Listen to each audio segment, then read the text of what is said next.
ഇപ്പോൾ PM ശ്രീ പദ്ധതിയുമായി ബന്ധപ്പെട്ട സർക്കാർ കേന്ദ്രത്തിന് വഴങ്ങാനുള്ള നിലപാട് തന്നെയാണ്. PM ശ്രീയിൽ ചേരണം, പണം അത്യാവശ്യമാണ്, കുട്ടികളെ ഭാവി കളഞ്ഞുകൊണ്ടുള്ള നിലപാടിന് സ്വീകരിക്കില്ല എന്നൊക്കെയാണ് വിദ്യാഭ്യാസ വകുപ്പ് അടക്കം പറയുന്നത്. PM ശ്രീ പദ്ധതിയിൽ ചേരാനുള്ള നിലപാടിൽ ഉറച്ചു തന്നെയാണ് വിദ്യാഭ്യാസ വകുപ്പ്. ചർച്ച കൂടാതെ തീരുമാനം എടുത്തതിൽ CPIക്ക് പക്ഷേ അമർഷമുണ്ട്. അമർഷം ഇപ്പോഴും തുടരുകയാണ്. ഇനിയിപ്പോ നാളെ മന്ത്രിസഭാ യോഗമുണ്ട്. ആ മന്ത്രിസഭാ യോഗത്തിൽ CPI എതിർപ്പുന്നയിക്കും. ഫണ്ട് പ്രധാനം എന്ന നിലപാടിൽ തന്നെയാണ് CPM. PM ശ്രീയിൽ ചേരാതെ തമിഴ്നാട് SSI ഫണ്ട് നേടിയത് ചൂണ്ടിക്കാട്ടാനാണ് CPIയുടെ നീക്കം.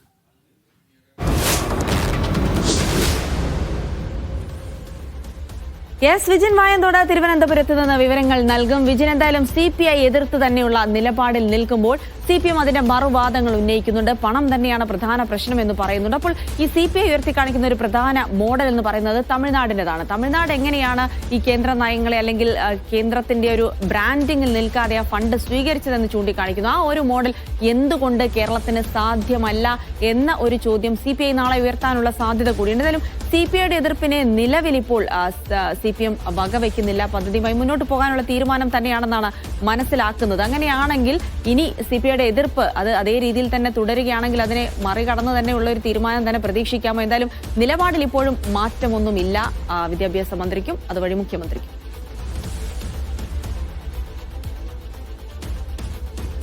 ജിൽസി സൈഫുദ്ദീൻ എന്തായാലും ഇക്കാര്യത്തിൽ ഒരു തരത്തിലുള്ള വിട്ടുവീഴ്ചയ്ക്കും തയ്യാറല്ലെന്ന നിലപാട് തന്നെയാണ് വിദ്യാഭ്യാസ വകുപ്പിനുള്ളത്. അതിൽ പ്രധാനമായും പറയുന്നതാണ് ഈ ഫണ്ടുമായി ബന്ധപ്പെട്ട വിഷയം. അതായത് PM ശ്രീ പദ്ധതിയുമായി ബന്ധപ്പെട്ട ഫണ്ട് മാത്രമല്ല കേന്ദ്ര സർക്കാർ തടഞ്ഞു വെക്കുന്നത്. ഈ പദ്ധതിയിൽ ചേരാത്തത് മൂലം 1466 കോടിയോളം രൂപയാണ് വിദ്യാഭ്യാസ വകുപ്പിന് കിട്ടാനുള്ളത്. ഇത് പാഴാക്കാൻ കഴിയില്ല എന്നുള്ള നിലപാടാണ് നിലവിൽ ഏറ്റവും അവസാനം വിദ്യാഭ്യാസ വകുപ്പ് സ്വീകരിച്ചിട്ടുള്ളത്. അതിന്റെ ഭാഗമായി ആ നിലപാടുമായി മുന്നോട്ട് പോകാൻ തന്നെയാണ് നിലവിൽ വിദ്യാഭ്യാസ വകുപ്പ് തീരുമാനിച്ചിട്ടുള്ളത്. മന്ത്രി തന്നെ വ്യക്തമാക്കുന്നത് ഇത്രയും ഫണ്ട് അത് ലാപ്സ് ആവുകയോ കിട്ടാതിരിക്കുകയോ ചെയ്യുന്ന സാഹചര്യം ഉണ്ടാകുന്നത് അത് വിദ്യാർത്ഥികളോട് ചെയ്യുന്ന തെറ്റായിരിക്കും എന്നുള്ളതാണ്. ഈ മറ്റൊരു വാദം മന്ത്രി CPI എതിർപ്പൊക്കെ ഉന്നയിക്കുമ്പോഴും വ്യക്തമാക്കുന്ന കാര്യം, ഒരു മറുവാദം ഉന്നയിക്കുന്നത് CPIയുടെ കൃഷിവകുപ്പിൽ ഉൾപ്പെടെ ഇത്തരത്തിൽ കേന്ദ്ര സർക്കാർ നിബന്ധനകൾ പാലിച്ച് ഫണ്ട് സ്വീകരിക്കുകയും പദ്ധതിയിൽ ചേരുകയും ഒക്കെ ചെയ്ത സാഹചര്യമുണ്ട്. അതുകൊണ്ട് എന്തുകൊണ്ട് വിദ്യാഭ്യാസ വകുപ്പിന് മാത്രം ഇതായിക്കൂടാ എന്നുള്ള നിലപാടാണ് വിദ്യാഭ്യാസ മന്ത്രി സ്വീകരിക്കുന്നത്, വിദ്യാഭ്യാസ വകുപ്പ് സ്വീകരിക്കുന്നത്.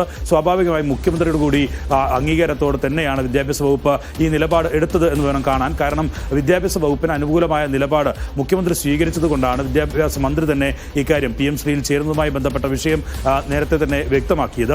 നേരത്തെ ഈ വിഷയത്തിൽ മന്ത്രിസഭയിൽ ചർച്ച ഉയർന്ന ഘട്ടത്തിൽ CPI ഇതിൽ എതിർപ്പ് അറിയിച്ചിരുന്നു. അതിനുശേഷമാണ് മുഖ്യമന്ത്രി ഈ LDF-ൽ ചർച്ച ചെയ്ത് ഒരു സമവായം ഉണ്ടാക്കിയ ശേഷം തീരുമാനമെടുക്കാം എന്നുള്ള നിലപാടിലേക്ക് മുഖ്യമന്ത്രി മാറിയത്. പക്ഷേ ആ നിലപാടിൽ നിന്ന് മുഖ്യമന്ത്രി പിന്നീട് ഇപ്പോൾ ഏറ്റവും അവസാനം മാറുന്നു എന്നുള്ളതാണ് വ്യക്തമാകുന്നത്. കാരണം കുറേ കാലമായി ഈ കേന്ദ്ര വിദ്യാഭ്യാസ മന്ത്രിയും ഒപ്പം തന്നെ സംസ്ഥാന വിദ്യാഭ്യാസ മന്ത്രിയും നേരിട്ടും അല്ലാതെ ഉദ്യോഗസ്ഥ തലത്തിലൊക്കെ ഈ വിഷയത്തിൽ ചർച്ച നടത്തിയിരുന്നു. പക്ഷേ കേന്ദ്രം ഒരു തരത്തിലുള്ള വിട്ടുവീഴ്ചയ്ക്കും തയ്യാറല്ല എന്നുള്ള നിലപാട് അറിയിക്കുകയായിരുന്നു. അതുകൊണ്ട് തന്നെ ഈ ഫണ്ട് കിട്ടാത്ത സാഹചര്യം ഒഴിവാക്കാനാണ് ഇപ്പോൾ വിദ്യാഭ്യാസ വകുപ്പ് ഈ പദ്ധതിയിൽ ചേരാനുള്ള തീരുമാനത്തിലേക്ക് എത്തുന്നത്. പക്ഷേ CPI നാളെ നടക്കുന്ന മന്ത്രിസഭാ യോഗത്തിൽ ഇതിലെ എതിർപ്പ് അറിയിക്കാനാണ് ഇപ്പോൾ തീരുമാനിച്ചിരിക്കുന്നത്.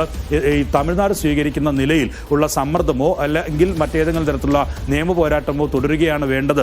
RSSന്റെ അജണ്ടകൾക്ക് വഴങ്ങിക്കൊടുക്കേണ്ടതില്ല എന്നുള്ള നിലപാടാണ് നിലവിൽ CPI സ്വീകരിച്ചിരിക്കുന്നത്. വിദ്യാഭ്യാസ പാഠ്യപദ്ധതിയിൽ ഉൾപ്പെടെ ഈ വിഷയത്തിൽ സംഘപരിവാർവൽക്കരണം ഉൾപ്പെടെ നടക്കും. അതൊരു ബദൽ നയം ഉയർത്തിപ്പിടിച്ച് മുന്നോട്ട് പോകുന്ന LDF-നെ സംബന്ധിച്ചിടത്തോളം തിരിച്ചടിയാണ്. അതുമായി ബന്ധപ്പെട്ട് മുന്നോട്ട് പോയാൽ അത് ജനങ്ങളോട് കാര്യങ്ങൾ വിശദീകരിക്കാൻ കഴിയാത്ത നിലയിലേക്ക് കാര്യങ്ങൾ എത്തും.